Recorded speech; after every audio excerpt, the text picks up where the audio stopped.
नहीं है ये है मतलब का सारा जमाना, या वफादार कोई है दिल की बातें जो कह दे दिल से, ऐसा दिलदार मिलता। सब लोग मतलबी हो गए, भगवान से सच्चा प्रेम करने वाला केवल हमारा गोविंद है। आज क्या हुआ कि सेठ जी महाराज ने संतान है कि भगवान को भूल गए। पत्नी ने बोला अब तो कथा कर दो, संतान घर में आ गई है। सेठ जी बोले पैसा ना है फिर देखेंगे बाद में, बिटिया और बड़ी फिर देखेंगे, शादी की बात कर देंगे।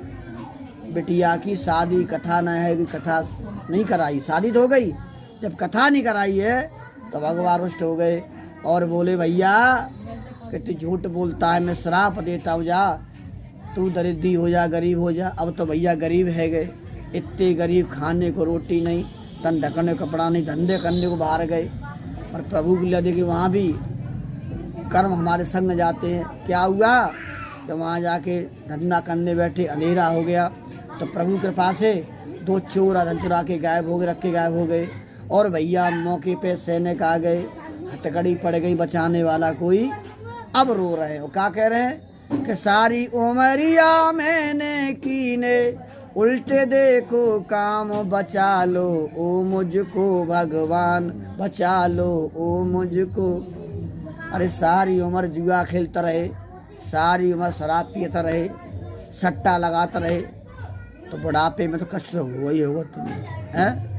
कर्म खोटे हैं तेरे, भजन करने से क्या होगा। कर्म खोटे हैं तेरे, भजन करने से। आज भैया सेठ जी महाराज जेल खाने पड़े हैं। इधर लीलावती कलावती यहाँ चोर आए, धन चुरा के ले गए।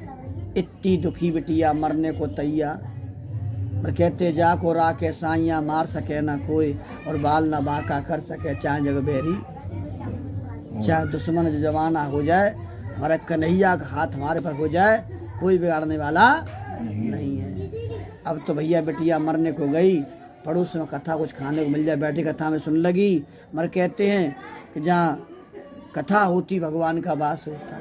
लौटे घर पे आई, भूख चली गई, घर पे आई, माँ को प्रसाद दिया। माँ ने कहा बेटी कहाँ से आई, जमाना बड़ा खराब है। अरे पति घर पे नहीं, पिता घर पे संभालो, क्या कहेंगे जमाना बेटा घूमे। बेटी ने कहा माँ कथा सुन के आए, प्रसाद पाया, खुश हो गए।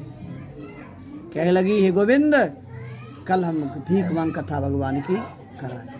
इस भगवान के लिए घर घर भीख मांगी प्यारे, और भगवान का भजन किया। ये लगन होता है।